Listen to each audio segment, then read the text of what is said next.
Bonjour à tous, pour les possesseurs de Panasonic S5 II, voici la petite astuce pour faire des mises à jour impressionnantes sur votre boîtier, vraiment sympa.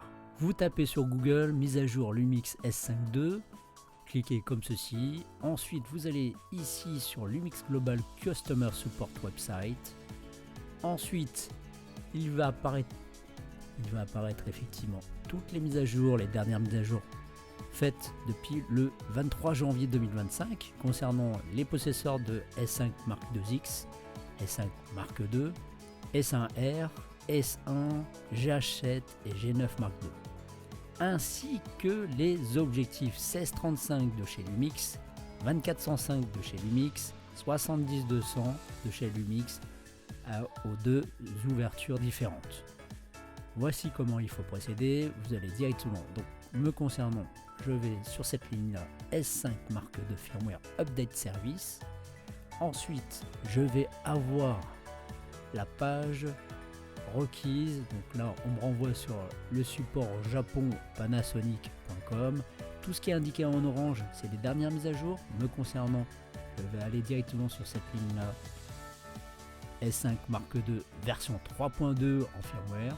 Je clique to the download page. Ensuite, je vais avoir le descriptif de la page de téléchargement. Donc, si ça arrive, bien évidemment. Voilà. Donc ça arrive, voilà. Donc là, vous avez le fichier compressé. Une fois que vous téléchargez sur votre ordinateur, il suffira de placer ce fichier S5M2 underscore v32.bin sur une carte formatée vierge SD de type SD card. Vous placez la carte dans votre appareil.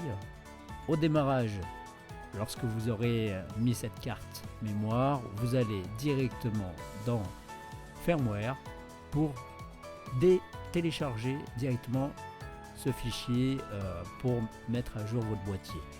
Voilà la description de la mise à jour version 3.2. Il va concerner un meilleur autofocus dans le détail pour la reconnaissance des avions, des trains, des voitures et des motos. Ensuite, vous aurez effectivement le crop zone.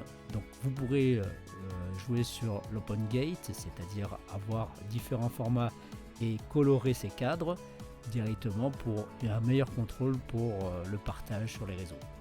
Ensuite, vous avez l'hybride zoom, c'est-à-dire que vous aurez la possibilité de zoomer directement manuellement avec la partie prévue pour le focus, directement avec les lens que je vous avais indiqué au préalable.